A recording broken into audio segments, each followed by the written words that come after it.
We're here today with Street Angels UK, an organisation that does charity work for the homeless, vulnerable and even domestic abuse sufferers. We've been following what they've been doing for a while now, and they've asked us to come down and document the amazing work that they do behind the scenes to help people at street level, bridging the gaps between communities and doing the work that sometimes the system or the police often lack. So let's take a look at what they do. Southampton Street, central London, in the epicentre of the riches. A team of dedicated individuals prepared to serve those in need, suited and booted in PPE due to the current times. We caught them just as they was preparing, with munchies galore. No. And plenty of crisps to go round, including beverages. As queues of people started to grow, it's clear to see what an impact Street Angels have to those in need, predominantly homeless individuals and those that have suffered from domestic violence. With plenty to go around for sure, no one will go without. Homemade chicken curries all around, making me and our furry friend curious. We've all been treated to homemade lemon drizzle and orange cake too. Sandwiches, the lot. The food was good. It brings more love, brings more people, all graceful in their approach. And again, our furry friend just couldn't get enough.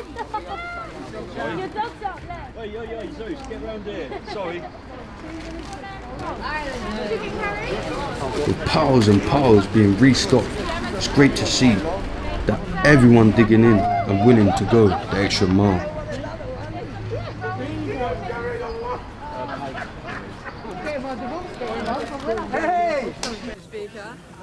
Unlike our capitalist-fronted governments who speak bullshit in volumes, never knowing the real numbers. People who sometimes sleep out rough in London.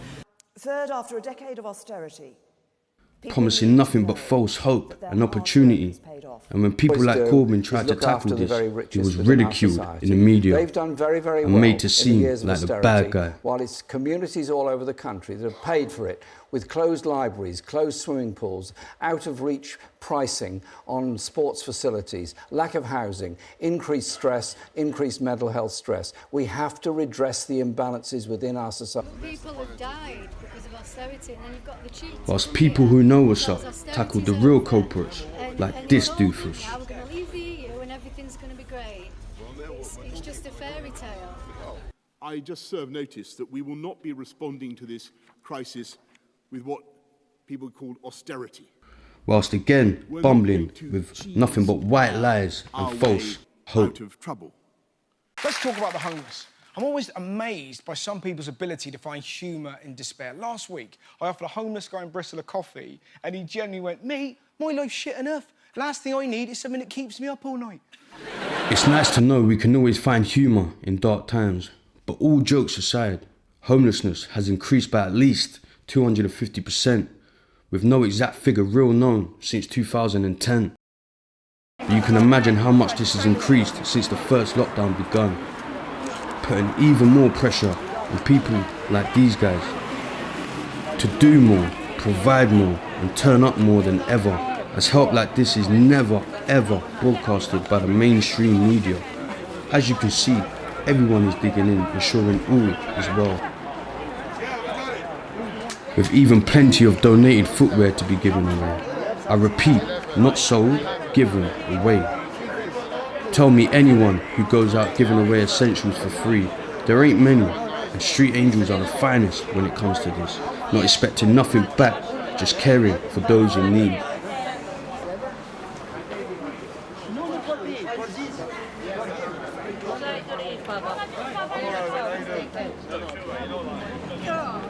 It's extra 12. What's in 12? Is that size 12? The other size 12. All you need is the right size and you can walk away with pride. We got to speak to one of the dedicated volunteers of Street Angels. Hi Ryan, how you doing? I'm right, thanks. So just give us a little background information on how long you've been working with these guys and what they've actually done to help clean up the streets, let's say. So I've been with Street Angels for about 2 years now. I was homeless myself, so I kind of came across them in that capacity. But since I've been to rehab, cleaned up my life, been clean 3 years, working and all that sort of stuff. So I just thought it was really the right place for me to come and help.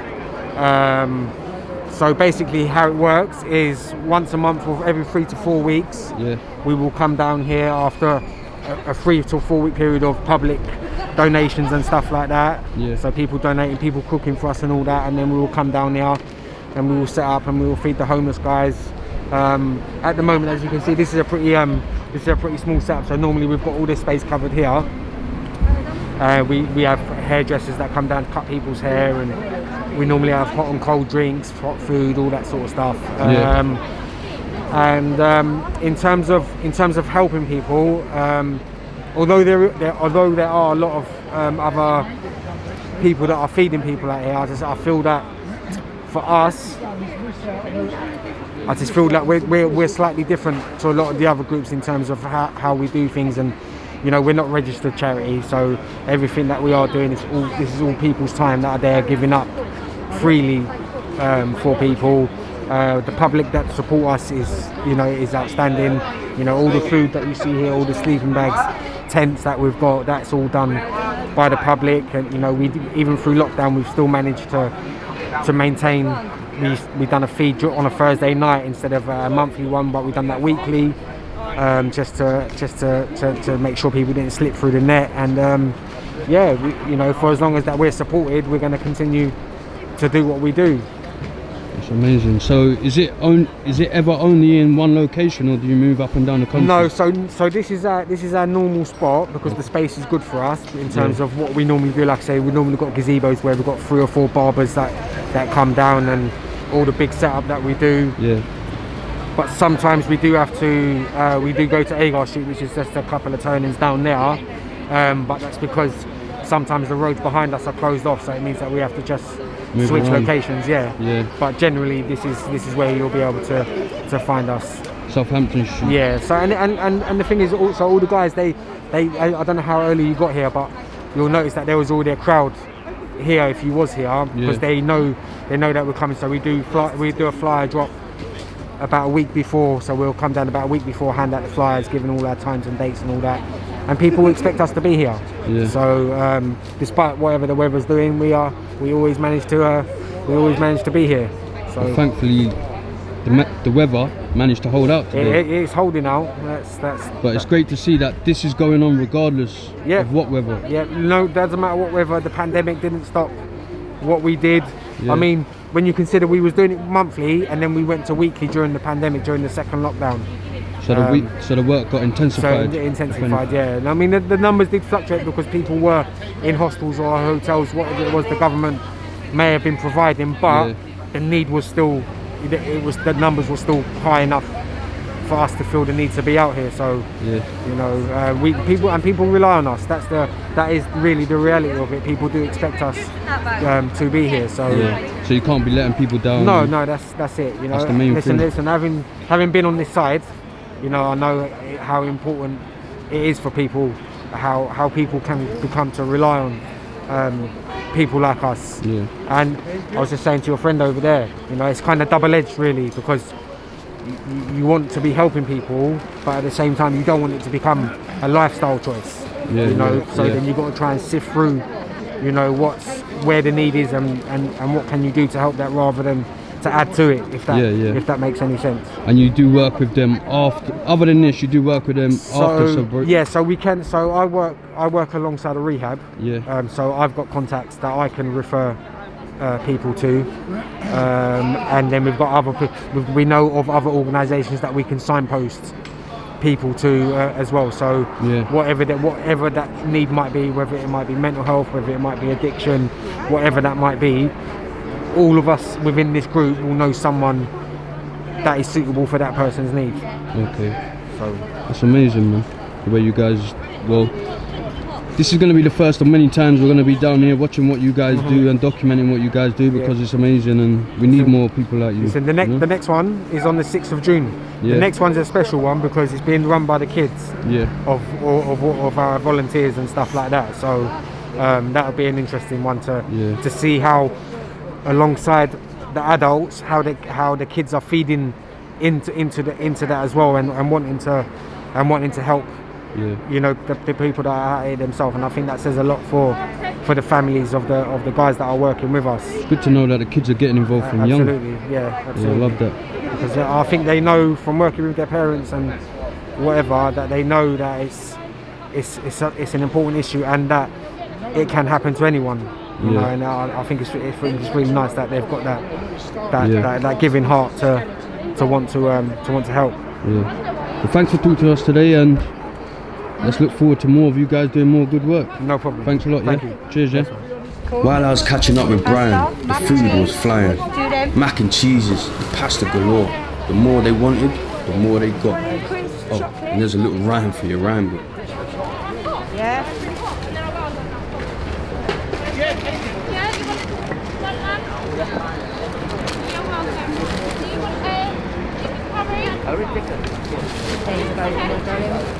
With everyone leaving with a smile, getting ready for the next customer.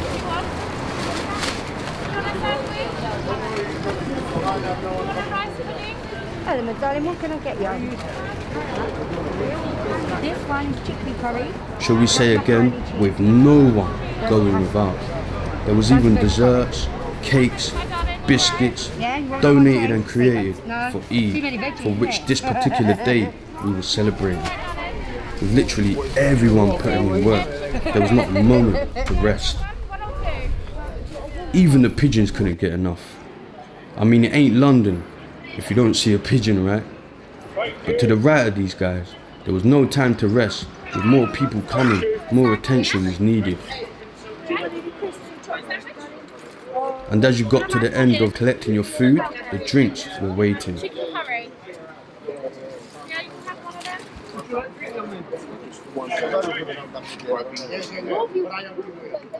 I was lucky enough to speak to an amazing couple who was managing the beverages and who have been helped by street angels. So we're here today with Steve and Diane. Just a quick one, just to see what work you do behind the scenes and what street angels have done for you. Street angels helped us being off the streets. 3 years ago we used to be on the streets. We used to sleep at Heathrow Airport. So every day we used to get a bus from here, 11:30 at night, go to Heathrow, leave Heathrow at 4:30 to come back, and then we had to find people to help us with food. When we met street angels, we got a flat. They give us furniture and they give us cutlery and all this stuff. And since then we've always helped them. So how long have you been on the streets? Helping them, or? Coming up to a year. Okay. But we only do here. Southampton Street, you only do here, yeah? Yeah. So how long have you been coming to their outreaches? Well, we've been coming up to 3 years. Yeah? Because we've been on the streets for 3 years. We were sleeping at Heathrow Airport, but we were sleeping on the bus, going there and coming back. And then when we come here, we found these, on the off chance, I was soaked through and they gave me a coat, and they said, I'll come back and thingy. And when you find a flat, they bought us furniture, they bought us a double bed, 3-piece suite, tables and chairs, coffee table, and Andrew's mum bought us a microwave, toaster, and bits for the kitchen. Okay. So how long have you been at your new place now? Coming up about a year and a half. Is it? That's amazing. So how long have you, are you two partners? Yeah, we're together. Wife. So, okay. What do you help them do behind the scenes as well? I help, same with him, like doing the drinks. Doing drinks and stuff? Yeah. Okay, so how helpful have you found it? Very helpful. Have they helped out any other of your friends, or? They only help out what we know, they help people, but they do lots of work behind the scenes as well. Yeah. Getting it all repaired, they get it all repaired and all this, and they've phoned us and say Who does all the cooking? They've got they people. do. They got people there helping. They have got people there to do it for them. But we enjoy it because we meet people on the streets. We say to them, oh, if you want food, come to Southampton Street on such and such day. I popped out today, come down on Sunday at 2:30. You get a load of food, some drinks, cake, and then come back. We'll give them a little leaflet, tells them when the next time to come down. You do this monthly then, yeah? Yeah. Oh, that's amazing. So we'll let you get on your ways. Thanks a lot for speaking to us, yeah? Right, Thank you. Yeah, to make it look fresh. This film is different, you know. Even to my surprise, they even had cosmetics, lotions to hand out. Goes to show the amount of variety at hand, with more footwear being lined up than Foot Locker. These boots are made for walking, and that's just what they'll do. One of these days, these boots are gonna walk all over you.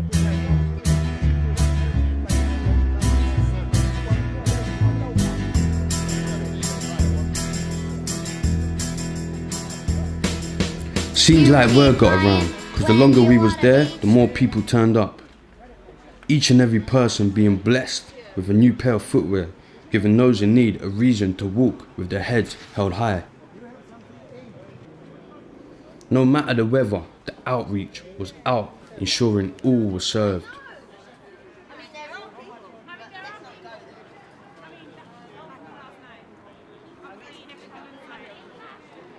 Leaving no stone left unturned, and for all that's not taken home, will get packed up and delivered later for those on the streets.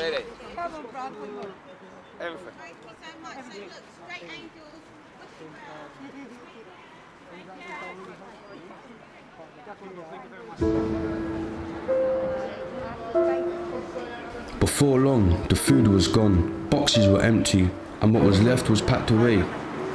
It's clear to see the amazing bond these guys have behind the scenes. They say teamwork makes the dream work, but what these guys do is nothing less than admirable. And something for which we need more of, as the government continue to do fuck all to tackle austerity and homelessness in the UK.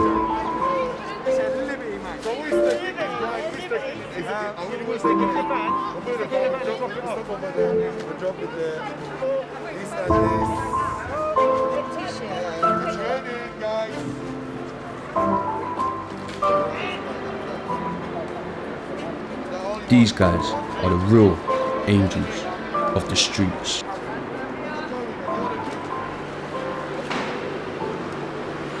So after spending the day with Street Angels, it's amazing to see the work that goes on behind the scenes for vulnerable people, homeless people, and even those that suffer from domestic violence, even drug abusers.